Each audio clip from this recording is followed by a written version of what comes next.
প্রথম ও দ্বিতীয় শ্রেণীর সরকারি চাকরিতে কোটা পদ্ধতি বাতিলের দাবিতে আবারও বিক্ষোভ অবরোধ করেছেন বিশ্ববিদ্যালয়ের শিক্ষার্থীরা।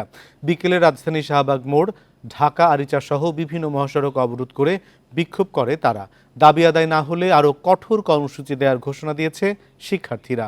এখন জন্ম সনদ দিয়ে খোলো বিকাশ স্টুডেন্ট অ্যাকাউন্ট, নিজের বিকাশ নিজে কর। এ নিয়ে কথা বলতে আমাদের সঙ্গে গুলশান থেকে যোগ দিচ্ছেন সুপ্রিম কোর্টের আইনজীবী সমিতির সম্পাদক সিনিয়র অ্যাডভোকেট শাহ মঞ্জুরুল হক।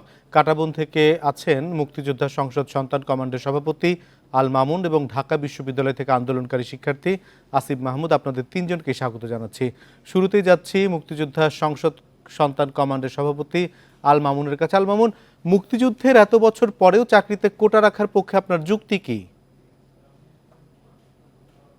টিভিকে আমাকে আমন্ত্রণ জানানোর জন্য। আসলে আমি সভাপতি না, আমি হচ্ছে সাধারণ সম্পাদক, একটু সংশোধন প্রয়োজন। ওকে। তো আসলে আপনারা জানেন যে বীর মুক্তিযোদ্ধার সন্তান এবং প্রজন্মদের জন্য যে কোটা ব্যবস্থা, এটি কিন্তু আসলে নতুন নয়। আপনারা জানেন যে 1971 সালে মহান মুক্তিযুদ্ধের পর 72 সালে বঙ্গবন্ধু মুক্তিযোদ্ধাদের জন্য এই কোটাটি দিয়েছিলেন। পরবর্তীতে এটা আমরা দেখেছি 72 থেকে 75 পর্যন্ত 3 বছর কার্যকর ছিল। তারপর বঙ্গবন্ধুকে 75 সালে হত্যার পর 75 থেকে 96 সাল পর্যন্ত দীর্ঘ 21 বছর এই মুক্তিযোদ্ধা কোটা কিন্তু কোনো ধরনের কার্যকর হয়নি। পরবর্তীতে আমরা দেখেছি 96 সালে আজকের প্রধানমন্ত্রী, তিনি মাননীয় প্রধানমন্ত্রী জননেত্রী শেখ হাসিনা রাষ্ট্রীয় ক্ষমতা আসার পর তিনি যখন 1996 সালে দেখলেন যে মুক্তিযোদ্ধাদের জন্য 30% কোটা দেওয়া হয়েছিল, কিন্তু আসলে সেই কোটার কোনো বাস্তবায়ন হয়নি। তখন তিনি দেখলেন যে মুক্তিযোদ্ধাদের চাকরির বয়স শেষ, তখন তিনি এটি সন্তানদের জন্য 1996 সালে কিন্তু এই কোটা কিন্তু বর্ধিত করেছিলেন, সন্তানদের জন্য সেই সুযোগটা দিয়েছিলেন। পরবর্তীতে আমরা দেখেছি যে 1996 থেকে 2001 পর্যন্ত এই কোটা কিন্তু কার্যকর হয়েছিল, কিন্তু স্বাধীনতা বিরোধী আমলাদের অনেক ষড়যন্ত্রের কারণে আমরা দেখেছি যে এই কোটা সর্বোচ্চ 5 থেকে 6% কার্যকর করা সম্ভব হয়েছে। কারণ আমলারা বিভিন্ন সময় তারা একটি অজুহাত দেখিয়েছিল যে কোটায় প্রার্থী পাওয়া যাচ্ছে না। এই অজুহাত দেখিয়ে তারা সাধারণ প্রার্থীদেরকে নিয়ে এসে তারা এই মুক্তিযোদ্ধা কোটায় নিয়োগ দিয়েছে। এই ধরনের ষড়যন্ত্র আমরা 1996 থেকে 2001 পর্যন্ত অনেকবার দেখেছি এবং সরকার কিন্তু অনেকগুলো নির্দেশনাও দিয়েছিল সেই সময় এই মন্ত্রী পরিষদ মামুন, একটু বর্তমান প্রসঙ্গে আসতে চাই যে এখন আমরা বলছি যে মুক্তিযুদ্ধের এই 53 বছর পরেও কি কোটা প্রযোজ্য অথবা দরকার?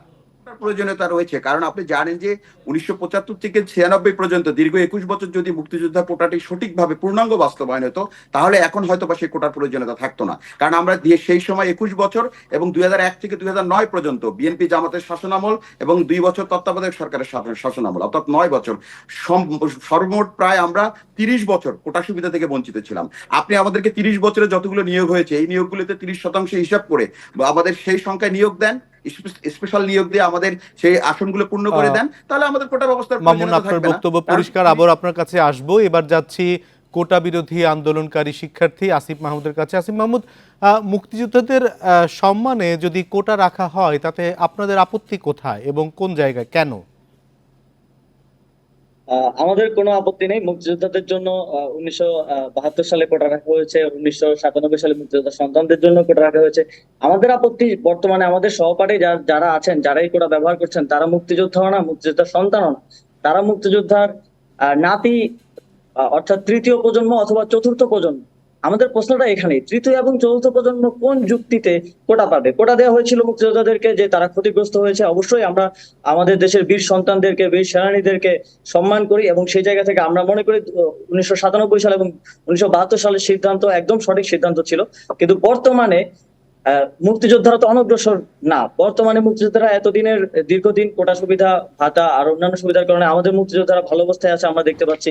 মাঝে মধ্যে কিছু নিউজ আছে, যারা মুক্তিযোদ্ধা হিসেবে নিবন্ধিত হন নাই তাদের জীবনযাত্রা খারাপ যাচ্ছে এই বিষয়ে, কিন্তু যারা মুক্তিযোদ্ধা হিসেবে নিবন্ধিত আছেন তারা তো অনগ্রসর গোষ্ঠী নয়। মামুনের কাছে আমার প্রশ্ন থাকবে যে আপনারা কি নিজেদেরকে অনগ্রসর গোষ্ঠী হিসেবে মনে করেন কিনা?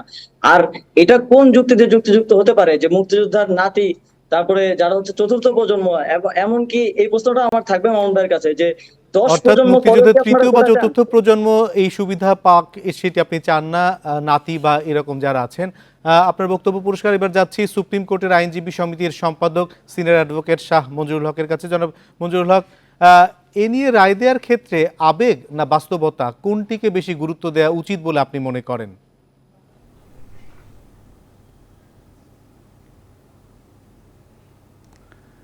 দেখুন, বিষয়টা কিন্তু আবেগের না। বিষয়টা আবেগের না এই জন্যে যে মুক্তিযোদ্ধারা আমাদের সূর্য সন্তান। এবং বাংলাদেশ নামক যে রাষ্ট্রটি হয়েছে সেই রাষ্ট্রটির সৃষ্টির পিছনে, অভ্যুদয়ের পিছনে যাদের অবদান তারা কিন্তু মুক্তিযোদ্ধা, এবং যারা মুক্তিযুদ্ধ করেছে তারা জাতির জনক বঙ্গবন্ধু শেখ মুজিবুর রহমানের ডাকে সাড়া দিয়ে তারা এই দেশকে স্বাধীন করেছে। তো স্বাধীনতার মুক্তিযোদ্ধাদের এই পুরস্কার হিসাবেই কিন্তু এই 30% কোটা রাখা হয়েছিল। এখন যে আন্দোলনটা করা হচ্ছে, এটা যাই বলা হোক না, সাধারণ ছাত্রছাত্রীদের ব্যানারে অথবা বৈষম্য বিরোধী ছাত্র আন্দোলন নামে, এটা বৈষম্যের কিন্তু কিছু নেই। যাদের জন্য এই জাতি, যাদের কাছে এই জাতি ঋণী, তাদের ঋণ শোধ করার জন্য এই কোটাপতা রাখা হয়েছিল। যাই হোক, 2018 সালে তারা এই ব্যানারে, সাধারণ ছাত্রছাত্রীদের ব্যানারে যারা আন্দোলন করেছিল, মাননীয় প্রধানমন্ত্রী একটা ডেমোক্রেটিক দেশে শামুজুল একটি বিষয় একটু জানতে চাই। আসিফ যে কথাটি বলল যে মুক্তিযোদ্ধার সন্তান সুবিধা পেয়েছে, তাতে তাদের কোনো আপত্তি নেই, মুক্তিযোদ্ধারা সুবিধা পেয়েছেন তাতে আপত্তি নেই, কিন্তু নাতি বা চতুর্থ প্রজন্ম যদি সুবিধা পায় সেইখানে তার আপত্তির কথা তিনি তুলেছেন। এই ব্যাপারে আপনার বক্তব্য একটু জানতে চাই। নাতিবাদ এখানে আপত্তির কিছুই হতে পারে না, এই জন্য যে নাতি বা তার পরবর্তী প্রজন্ম, তৃতীয় বা চতুর্থ প্রজন্ম যদি পায়, এটা মুক্তিযোদ্ধাকেই স্বীকৃতি দেওয়া। আমরা এরকম কোনো জাতি হই নাই যে মুক্তিযোদ্ধা, এটা তো মুক্তিযোদ্ধার অবদান হিসেবেই দেওয়া হচ্ছে। সন্তানরাও যে এখনও বেঁচে নেই তাও কিন্তু না, সন্তানরাও কিন্তু এখনও আছে, বা তৃতীয় প্রজন্ম বা নাতিরা পাচ্ছে, ঠিক আছে। তারপরে আমি বলবো, যেহেতু মাননীয় প্রধানমন্ত্রীর অনুমতি নিয়েই কোটাপতা বাতিল করা হয়েছিল, হাইকোর্ট ডিভিশন একটি রায় দিয়েছে, হাইকোর্ট ডিভিশনের সেই রায়ের বিরুদ্ধে কিন্তু আপিল ফাইল করা হয়েছে, রাষ্ট্রপক্ষই আপিল ফাইল করেছে, এবং সেই আপিলের শুনানি আগামীকাল। এবং অ্যাপিলেট ডিভিশন আমাদের সর্বোচ্চ আদালত, অ্যাপিলেট ডিভিশন যে বিষয়টা যৌক্তিক মনে করবে সেই বিষয়ে কিন্তু রায় দিবে।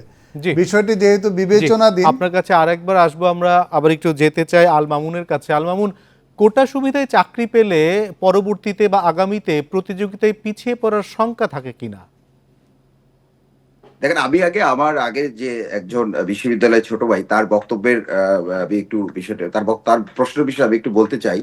আপনারা দেখেছেন যে সে বলেছে যে নাতি নাতনিদেরকে কেন কোটা সুবিধাটি দেওয়া হচ্ছে।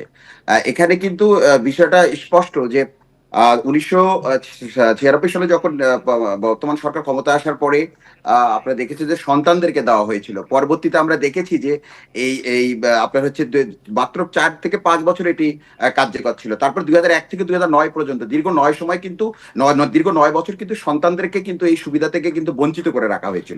যে কারণে তো চাকরির আপনার কাছে আরো একবার আসবো, এবার আবার যেতে চাই একটু আসিফের কাছে। আসিফ, মুক্তিযুদ্ধের সন্তানরাও তো মেধাবী হয়, তাহলে দুয়ে মিলে কোটা একটি ভালো ব্যবস্থা নয় কি?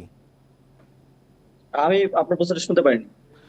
মুক্তিযুদ্ধের সন্তান বা তার পরবর্তী প্রজন্ম, তৃতীয় প্রজন্ম বা চতুর্থ প্রজন্ম, যার কথা বলা হোক না কেন, তারাও তো মেধাবী হতে পারে, তাহলে মুক্তিযোদ্ধা এবং মেধাবী দুটি মিলে একটি ভালো অবস্থান হয় না কি? না, তারা যদি মেধাবী হয় তাহলে তো আমাদের যেই নিয়োগের পরীক্ষা হয়, কয়েকটি ধাপে নিয়োগের পরীক্ষা হয়, বিশেষ থেকে শুরু করে প্রত্যেকটি গ্রেডই কয়েকটি ধাপে নিয়োগের পরীক্ষা হয়। তারা সাধারণ শিক্ষার্থীদের সাথে তাদের মেধা এবং যোগ্যতা প্রমাণ দিয়ে চাকরি পাক, তাতে আমাদের তো কোনো আপত্তি নেই। এক্সট্রা করে সুবিধা দেওয়ার তো এখানে কিছু নেই। এখানে মামুন ভাই একটা কথা বলেছিলেন যে 5-6% মুক্তিযোদ্ধা সন্তানরা কোটা পেয়েছে, বাকি আমলারা নাকি জেনারেলদেরকে দিয়েছে। এখানে কিন্তু একটা জিনিস আছে যে যদি কেউ প্রিলি, রিটেন এবং ভাইভা পাস করে গিয়ে তারপরে সে কোটার সুবিধাটা পায়, এখন কেউ যদি প্রিলি পাস করার যোগ্যতা না রাখে, তাকেও কি ওই 5%-এর বেশি বেরিয়ে, 6%-এর বেশি বেরিয়ে 30% তাকেও কি চাকরিতে দেওয়া হবে? আমলারা এই দেশকে পরিচালনা করে, এই দেশ তাদের হাতে, আমরা একটা সুরক্ষিত বাংলাদেশে থাকার আশা করি তাদের হাতে। সেখানে যদি যোগ্যতাহীন কেউ, মেধাহীন কেউ থাকে, তাহলে তো আমরা নিরাপদ বোধ করবো না এই বাংলাদেশে। সেই জায়গা থেকে আমরা মনে করি যে এই 56% কোটা শুধুমাত্র মুক্তিযোদ্ধা কোটা নয়, সব কোটা মিলিয়ে, যেমন আজকে আমাদের কর্মসূচিতে যদি খেয়াল করেন, নারীরা হল থেকে নেমে এসে অংশগ্রহণ করছে, শত শত নারীরা অংশগ্রহণ করছে। তারা বলছে যে আমরা 10%-এর ভিক্ষা চাই না। আমরা বোঝা গেছে। আসিফ, আপনি আমাদের সঙ্গে আছেন। আরেকবার যেতে চাই আইনজীবী, সুপ্রিম কোর্টের আইনজীবী শামুজুল হকের কাছে। শামুজুল হক, মেধা, আবেগ এবং বাস্তবতা সবকিছুকে বিবেচনায় নিয়ে কোনো সমাধানে আসার সুযোগ আছে কিনা, এবং সরকার কি দুপক্ষকে নিয়ে আলোচনা করে কোনো সমঝোতায় আসতে পারে কিনা?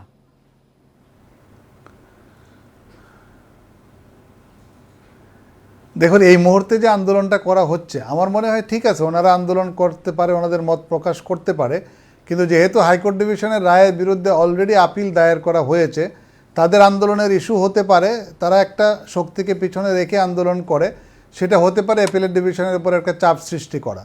আলটিমেটলি কিন্তু অ্যাপিলেট ডিভিশন কালকে যে সিদ্ধান্ত দিবে এবং পরবর্তীতে, কালকে হয়তো ফাইনাল হবে না, পরবর্তীতে যে সিদ্ধান্ত দিবেন সেই সিদ্ধান্তই কিন্তু আমাদেরকে মেনে নিতে হবে। এবং সেই ক্ষেত্রে দেখা যাবে যে অ্যাপিলেট ডিভিশন কখনোই আবেগের বশবর্তী হয়ে সিদ্ধান্ত দেন না। ওনারা এই বিষয়টার যৌক্তিকতা, সংবিধানের সাথে এর সাংঘর্ষিকতা কি আছে কিনা এবং জনগণের যে দাবি, স্টুডেন্টদের যে দাবি, সেই দাবির প্রতিও অ্যাপিলেট ডিভিশন হয়তো খেয়াল রাখবেন। সব কিছু বিবেচনা করেই এবং সরকারের যে অবস্থান সেটা বিবেচনা করে, দেখেন আপিলটা কিন্তু সরকারি ফাইল করেছে, তারা কিন্তু রাস্তায় আন্দোলন করছে, তারা কিন্তু কেউ আপিল ফাইল করতে আসে না, আপিল ফাইল করেছে কিন্তু সরকার, অ্যাটর্নি জেনারেল, সরকার পক্ষ। তো সেই ক্ষেত্রে আমাদেরকে কালকে পর্যন্ত অপেক্ষা করি। কালকে আমরা অ্যাপিলেট ডিভিশনের বিচারাধীন মামলায় যে আদেশ হবে সেই আদেশেই কিন্তু আমাদেরকে বা সবাইকে যারা আন্দোলন করছে জি, তাদেরকে অবশ্যই মেনে আদালতের চলতে প্রতি হবে। শেষ শ্রদ্ধা দেখাবে। সবশেষ একটু যেতে চাই আল মামুনের কাছে। আল মামুন, আপনি কি মনে করেন যে আজীবন এই মুক্তিযোদ্ধা কোটা থাকা উচিত? বাংলাদেশ যতদিন থাকবে ততদিন তো অবশ্যই মুক্তিযোদ্ধা কোটা থাকা উচিত, কারণ আপনি জানেন যে এটি আমাদের সাংবিধানিক অধিকার এবং পাশাপাশি 2018 সালে যে অবৈধ পরিপত্র বাতিল করে কিন্তু হাইকোর্ট সেটি বলে দিয়েছে যে এটি সম্পূর্ণ অবৈধ এবং অসাংবিধানিক সিদ্ধান্ত। পাশাপাশি আমি একটি কথা বলতে চাই, আপনি একটু শোনার সময় দিতে হবে, সেটি হচ্ছে যে কিছুক্ষণ আগে উনি বললেন যে নাতি কোটা কেন থাকতে হবে, কারণ আপনি 2001 থেকে 2009 পর্যন্ত আমাদের 9 বছর সন্তানদের বঞ্চিত করার কারণে, তাদের বয়স শেষ হওয়ার কারণে কিন্তু 2009 সালে এই সরকার ক্ষমতা আসার পর যখন দেখেছে যে আপনার বক্তব্য সন্তানদের বয়স, পরিষ্কার, এই কথা আপনি আগেও বলেছেন এবং সেই ব্যাখ্যা আপনাকে দিয়েছেন। আল মামুন, আপনাকে অনেক ধন্যবাদ। একই সঙ্গে শাহ মঞ্জুরুল হক এবং আসিফ মাহমুদ, আপনাদেরও ধন্যবাদ জানাচ্ছি।